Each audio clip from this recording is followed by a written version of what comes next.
और सबसे पहले तो आप दर्शकों का तहे दिल से शुक्रिया। आप लोगों के भरोसे और प्यार का नतीजा है कि बजट वाले दिन और बजट हफ्ते में सीएनबीसी आवाज यूट्यूब व्यूज में नंबर 1 रहा। हिंदी बिजनेस चैनल में सीएनबीसी आवाज को यूट्यूब पर सबसे ज्यादा देखा गया। इसको पूरी तरीके से समझते हैं यतिन मोहता से। यतिन, पहले तो बधाई हो आपको, और अब बताइए ये शानदार आंकड़े क्या है? देखिए, जहां तक कि बजट दिन का सवाल है, बजट हफ्ते का सवाल है, बहुत ही जबरदस्त तरीके से सीएनबीसी आवाज को व्यूअर्स का एक बड़ा एंडोर्समेंट मिला है।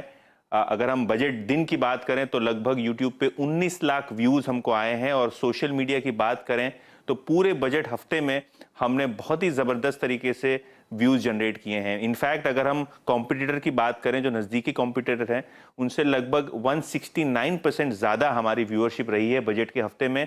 और अगर आप डेटा देखें तो लगभग 1.1 करोड़ व्यूज हमको यूट्यूब पे आए हैं बजट वीक के दौरान। तो क्लियरली एक बड़ा थम्स अप, एक बड़ा एंडोर्समेंट हमको व्यूअर्स की तरफ से आ रहा है, और इसीलिए हम शुक्रिया अदा करना चाहते हैं हमारे व्यूअर्स को, हमारी टीम को, जिसके बदौलत ये आंकड़ा, जादुई आंकड़ा जो 1 करोड़ व्यूज प्लस का बजट हफ्ते में हमको मिला है, वो उनके सपोर्ट के बिना मुमकिन नहीं था। और अगर हम बात करें बजट दिन की, तो जो निवेशक है वो तो देखते ही हैं सीएनबीसी आवाज, लेकिन जो आम आदमी है, जो जनरल पब्लिक है, उन्होंने भी आवाज के जो चैनल का पूरा फायदा उठाया। और चाहे वो एफएम साहिबा का बजट स्पीच हो, चाहे उसके बाद का एनालिसिस हो, हमारे टेक पंचायत का रोल हो, बजट के पिक्स का सवाल हो, कहीं ना कहीं पूरे के पूरे व्यूअर्स हमारे साथ जुड़े हुए थे बजट वाले दिन। और ये जो एंडोर्समेंट है और ये जो नंबर 1 आंकड़ा है हमारे लिए बहुत महत्वपूर्ण है, और इसीलिए फिर से एक बार मैं अपने व्यूअर्स का और दर्शकों का तहे दिल से शुक्रिया अदा करना चाहता हूँ। जी, बहुत शुक्रिया तमाम डिटेल्स को यहाँ पर बताने के लिए यतिन, अच्छे तरीके से बहुत शुक्रिया आपका। तो कुल मिलाकर आपका ये प्यार है, और हम चाहेंगे कि आपका ये प्यार आगे भी इसी तरीके से हमारे साथ बरकरार रहे। बहरहाल आगे बढ़ते हैं खबरों में, और अब बात करेंगे हम प्रधानमंत्री नरेंद्र मोदी की। दरअसल राष्ट्रपति के अभिभाषण पर धन्यवाद स्पीच में प्रधानमंत्री मोदी ने आज राज्यसभा में विपक्ष पर धुआंधार वार किया। उन्होंने कांग्रेस के 60 साल के शासन पर सवाल उठाए और कहा कि जब छोटे छोटे देश सफलता के शिखर को छू रहे थे तो कांग्रेस की सरकार गड्ढे ही गड्ढे देश के लिए बना रही थी। प्रधानमंत्री मोदी ने उस दौरान अपनी सरकार की कामयाबियां गिनाई, तो वहीं उन्होंने विपक्ष के हमले पर पलटवार करते हुए कहा कि विपक्ष जितना कीचड़ उछालेगा, कमल उतना ही खिलेगा। कीचड़ उसके पास था, मेरे पास गुलाल। पास था, उसने दिया उछाल।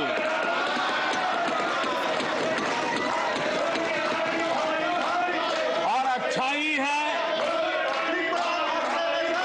जितना कीचड़ उछालोगे कमल उतना ही ज्यादा खिलेगा। तो वहीं राज्यसभा में भी पीएम मोदी ने कांग्रेस पर करारा वार किया। पीएम मोदी ने कहा कि 60 साल कांग्रेस के परिवार ने गड्ढे ही गड्ढे किए हैं। 2014 में आकर के जब मैंने बारीकी से चीजों को बड़ी गहराई से देखने का प्रयास किया, फर्स्ट हैंड इंफॉर्मेशन लेने का प्रयास किया, तो मुझे नजर आया कि 60 साल कांग्रेस के परिवार ने, हो सकता है उनका इरादा मजबूत नींव बनाने का हो, मैं उस पर कोई टिप्पणी करना नहीं चाहता, लेकिन 2014 के बाद आकर के मैंने देखा कि उन्होंने गड्ढे ही गड्ढे कर दिए थे।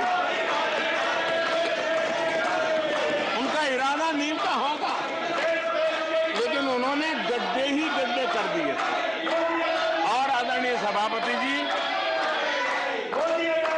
जब वो गड्ढे खोद रहे थे, 6-6 दशक बर्बाद कर दिए थे, उस समय दुनिया के छोटे छोटे देश भी सफलता के शिखरों को छू रहे थे, आगे बढ़ रहे थे।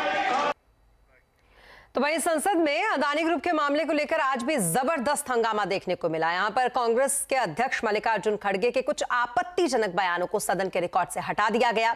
इससे पहले कल राहुल गांधी के कुछ बयानों को भी लोकसभा की कार्यवाही के रिकॉर्ड से हटा दिया गया था।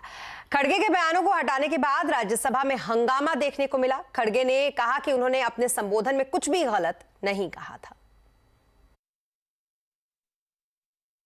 जो चीज रूल्स के तहत, प्रोसीजर के तहत यहाँ पर बोली जाती है, मैं नहीं समझा कि मेरे स्पीच में कोई ऐसा अनपार्लियामेंट्री और किसी के ऊपर एलिगेशन नहीं था।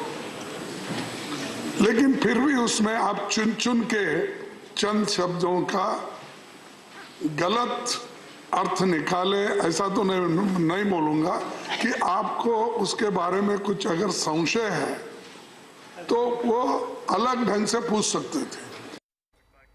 तो वहीं राज्यसभा के चेयरमैन जगदीप धनखड़ ने साफ किया है कि सदन के नियमों के तहत बयानों के कुछ अंश ही रिकॉर्ड से हटाए गए।